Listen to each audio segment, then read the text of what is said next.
ایسے ہی ایک خصلت حمیدہ پسندیدہ خصلت وہ ہے خوف، اللہ کا خوف، آخرت کا خوف، اس کا ہونا بھی ضروری ہے۔ امام الانبیاء حضرت محمد عربی صلی اللہ علیہ وسلم دعا فرماتے تھے، اللہم ارزقنی من خشیتک ما تحول بہ بینی و بین معاصیک یا بین معصیتک، اللہم انی اسألک، یا اللہ میں آپ سے سوال کرتا ہوں آپ کی خشیت کا، آپ کے خوف کا، آپ کے ڈر کا، اتنا کہ وہ خوف اور ڈر میرے اور آپ کی نافرمانی کے درمیان کیا بن جائے؟ حائل بن جائے، اتنا ڈر ہو کہ میں آپ کی نافرمانی نہ کر سکوں۔ بہت زیادہ ڈر انسان مایوسی کی حد تک پہنچ جائے، اس کی اجازت نہیں، لیکن بالکل نڈر ہو جائے بندہ، یہ بھی کفر، نڈر ہونا بھی بالکل بے خوف، یہ بھی کفر، اور بالکل بندہ بالکل مایوس ہو جائے، یہ بھی کفر۔ ایمان والے بندے کی جو ایمانی کیفیت وہ کیا ہے؟ بین الخوف والرجاء، کہ بندہ ڈرتا بھی رہے لیکن مایوسی کے حد تک نہ جائے، اللہ سے امید رکھے لیکن نڈر نہ بن جائے۔ تو بہرحال ایک خصلت حمیدہ وہ ہے خوف۔ حق تعالیٰ کا خوف جملہ نیک کاموں میں رغبت کرنے والے تمام گناہوں سے بچنے کا ذریعہ ہے۔ حق تعالیٰ کا خوف جملہ کاموں میں رغبت کرنے والا، جو اللہ کا خوف ہوگا تو اچھے کاموں کی کیا ہوگی؟ رغبت، اور تمام گناہوں سے بچنے کا ذریعہ ہے۔ خوف کرنے والوں کی شان میں حق تعالیٰ فرماتا ہے، یعنی حدیث قدسی ہے کہ کسی بندے کو دو خوف نصیب نہ ہوں گے۔ جو بندہ دنیا میں خدا کا خوف رکھے گا وہ آخرت میں بے خوف ہوگا، اور جو دنیا میں خدا سے نڈر رہا، آزاد جس طرح جو چاہتا ہے کرتا ہے، کوئی ڈر پر نہیں، اس کو آخرت میں امن اور اطمینان نصیب نہ ہوگا۔ اسی لیے اللہ تعالیٰ نے دنیا میں ایمان والے بندوں کو ہمیشہ بار بار اپنے سے ڈرنے کا کیا دیا ہے؟ حکم دیا ہے، جگہ جگہ یا ایھا الذین آمنوا اتقوا اللہ، آمنوا اتقوا اللہ، آمنوا اتقوا اللہ۔ اب جو اس دنیا کے اندر ایمان والا بندہ خوف کے ساتھ، اللہ کے ڈر کے ساتھ زندگی گزارے گا، تو اب جب اس دنیا سے جانے کا وقت آ گیا، اب تک تو اللہ کا حکم کیا تھا؟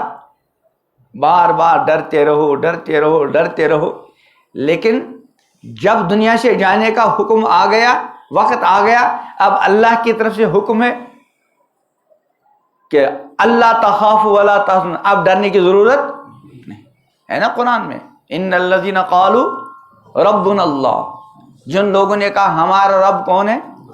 اللہ، ثم استقاموا، پھر ڈٹے رہے، جمے رہے، یہ جو زبان سے یہ کہا تھا اللہ ہمارا رب ہے، تو اللہ کے رب ہونے کا جو تقاضا ہے اور اللہ تعالیٰ کو اپنے رب ماننے کا جو اثر اس رب ماننے والے بندے کی زندگی میں ہونا چاہیے تھا، وہ اثر اس کی زندگی میں حاوی رہا، اور اس اثر کے ساتھ اس نے استقامت اختیار کی، زندگی بھر ڈرتا رہا گناہوں سے بچتے ہوئے، اور جب بھی کبھی کوئی کوتاہی ہو گئی، گناہ ہو گیا، فوراً اللہ تعالیٰ کی بارگاہ میں توبہ کی۔ یہ بھی ڈر کی چیز ہے۔ ایک تو یہ کہ بندہ حتی الامکان کوشش کرے اللہ کی نافرمانی ہوئے ہی نہ، یہ تو ہی ڈر، لیکن بندہ بشر ہے، غلطی ہو گئی، اب اندر ہی اندر بے چین ہو گیا، بے قرار ہو گیا، اب اس کو چین نہیں آتا، بار بار وہ روتا ہے، گڑ گڑاتا ہے، اللہ سے معافی مانگتا ہے۔ تو یہ معافی مانگنا یہ بھی کیا ہے؟ خوف ہے کہ نہیں ہے؟ ایک انسان گناہ کرتا ہے اور گناہ کے بعد جیسے کچھ ہوا ہی نہیں، یہ تو ایک طرح کا نڈر پنا ہوا.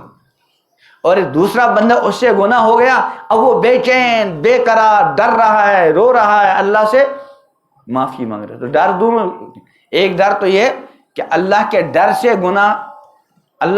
سے گناہوں سے بچے.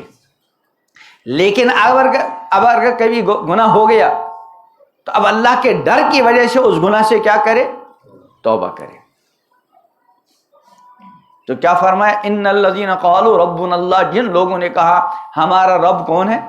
اللہ. ثم استقاموا، پھر اس پر ڈٹے رہے، جمے رہے.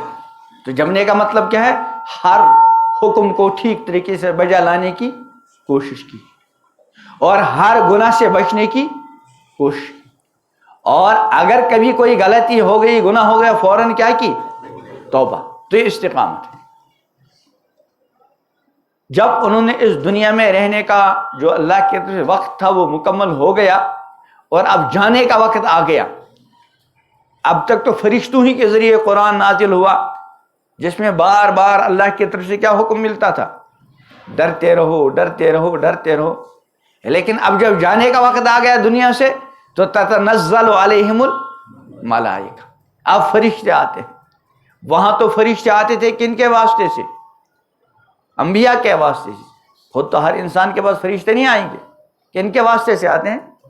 انبیاء کے پاس آتے ہیں علیہم الصلاۃ والتسلیم. پھر انبیاء جو ہے اپنی امتوں کو اللہ کا پیغام سناتے ہیں. لیکن جب دنیا سے جانے کا وقت آ گیا، اب فرمایا تتنزل علیہم الملائکہ، اب خود ان استقامت کے ساتھ دنیا میں زندگی گزارنے والوں پر کون اترتے ہیں؟ فرشتے. تتنزل علیہم الملائکہ. اچھا، فرشتے خود آتے ہیں کہ کوئی ان کو بھیجتا ہے؟ اللہ بھیجتا ہے، خود نہیں آتے. خود تو پیغمبروں کے پاس بھی نہیں آتے. ہے نا قرآن میں ایک مرتبہ جبریل علیہ السلام بیچ میں کچھ طرح زیادہ فاصلہ ہو گیا تو حضور صلی اللہ علیہ وسلم فرمایا جبرائیل سے، اس کا خلاصہ یہ کہ ذرا جلدی جلدی. تو آیت نازل ہوئی وَمَا نَتَنَزَّلُ إِلَّا بِأَمْرِ رَبِّكَ، کہ یا رسول اللہ ہم خود نہیں آتے، ہم جب بھی آتے ہیں تو کس کے حکم سے آتے ہیں؟ اللہ کے حکم سے. تو معلوم ہے فرشتے جب انبیاء کے پاس آتے ہیں تو خود نہیں آتے، کس کے حکم سے آتے ہیں؟ اللہ کے حکم سے. تو جب انبیاء کے پاس اللہ ہی کے حکم سے آتے ہیں، خود نہیں آتے، تو استقامت والوں کے پاس خود کہاں آئیں گے؟ اس لیے بھیجتا کون ہے؟ اللہ بھیجتا ہے. کیا کہتے ہیں استقامت والوں سے؟ کہ اللہ تخافوا ولا تحزنوا، کہ بھائی گھبراؤ مت، خوف مت کرو، غمگین مت ہو. ایک آدمی کو کسی نئی جگہ جانا ہے اپنے وطن کو چھوڑ کر، اب اس کے دل کے اندر مختلف قسم کے خدشات کبھی ہوتے ہیں. خاص کر اگر اس کو یہ لگے کہ میں جہاں جا رہا ہوں وہاں میرے متعلق لوگوں نے پتہ نہیں کیا کیا شکایات پہنچائی ہیں، اس کو لگا کہ میری شکایات وہاں اور میرے بارے میں نہ معلوم وہاں کی حکومت کو اور وہاں کے رہنے والوں کو نہ معلوم میری کون کون سی باتیں پہنچائی گئیں. اب اس کو کہا جا رہا ہے کہ تم کو وہاں جانا ہے، تو اس کے دل کے اندر ایک ڈر ہوگا نہیں ہوگا؟ کیسے جاؤں گا، کیا بنے گا؟ حالانکہ اس کی شکایت پہنچی یا نہیں پہنچی کوئی یقین نہیں. اور یہاں تو طے شدہ ہے ہم جو کچھ اس دنیا میں کرتے ہیں وہ سارا کا سارا پہنچ جاتا ہے نہیں پہنچ جاتا ہے؟ فرشتے تیار کرتے ہیں کہ نہیں کرتے؟ اور ایک ایک چیز دنیا میں کسی بھی آدمی کی شکایتیں پہنچ جائیں تو ہر چیز پہنچے کوئی ضروری بلکہ ممکن بھی نہیں. لیکن اللہ کے یہاں فرشتے جو پہنچانے پر طے ہیں وہ ایک ایک چیز کو پہنچاتے ہیں. اس لیے اس کو بھی ایک طرح کا وہ ہوگا. تو فرشتے آ کر تسلی دیتے ہیں کہ اللہ تخافوا ولا، کہ نہ تو غم زدہ ہونے کی ضرورت ہے، غمگین ہونے کی ضرورت، اور نہ خوف زدہ ہونے کی. تو یہ کس پر بات عرض کی تھی کہ حدیث میں آتا ہے جو دنیا میں خوف کے ساتھ رہا، اللہ کے ڈر کے ساتھ زندگی گزاری، آخرت میں وہ بالکل کیا رہے گا؟ بے خوف. اور جس نے دنیا میں بے خوف ہو کر زندگی گزاری، نڈر ہو کر زندگی گزاری، اس کے لیے آخرت میں خوفناک زندگی ہوگی نہ ہوگا.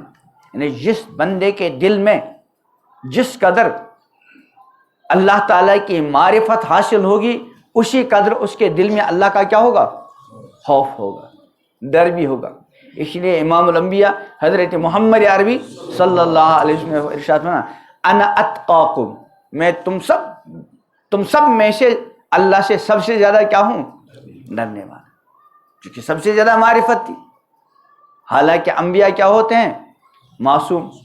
پھر اللہ کی طرف تسلی ہے لیغفر لک اللہ ما تقدم من ذنبک وما تأخر، پیغمبر سب اگلا پچھلا سب معاف، لیکن اس کے باوجود ڈر۔ کہہ رہے ہیں ظاہر ہے کہ جب تک حق تعالیٰ کی صفات جلالیہ کی معرفت حاصل نہ ہوگی اس وقت تک خوف پیدا نہ ہوگا، اور جب یہ اچھی طرح ذہن نشین ہو جائے گا کہ خدائے وند تعالی ہر چھوٹی سے چھوٹی اور بڑی سے بڑی چیز پر ایسا قادر ہے کہ دم بھر میں جو چاہے کرے، کہ مخلوق میں کوئی شخص چوں بھی نہیں کر سکتا، جو حکم چاہیں وہ کر لیں۔ اور وہاں حکم دینے کے فرمایا انما امرہ اذا اراد شیئا ان یقول لہ کن فیکون۔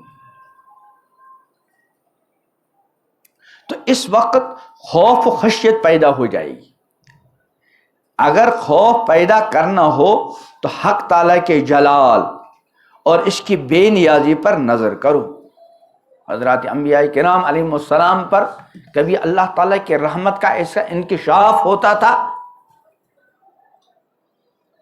کہ امام الانبیاء حضرت محمد عربی صلی اللہ علیہ وسلم نے ایک موقع پہ ارشاد فرمایا کہ من قال لا الہ الا اللہ دخل الجنہ، جس نے لا الہ الا اللہ پڑھا وہ جنت میں داخل ہو جائے گا۔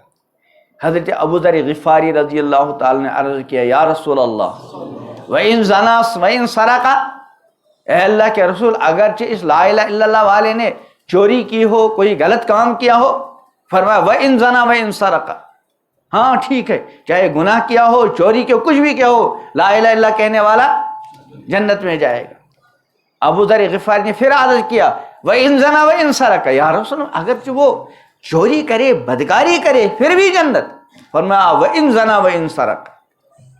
ابو ذر نے چوتھی بار پھر عرض کیا یا تیسری بار وَإِن زَنَا وَإِن سَرَقَ، آپ نے فرمایا وَإِن زَنَا وَإِن سَرَقَ وَإِن رَغِمَ أَنْفُ أَبِي ذر، یعنی ہاں چاہے چوری کرے، بدکاری کرے، لا الہ الا اللہ کہنے والا جنت میں جائے گا، اگرچہ ابو ذر کی ناک خاک آلود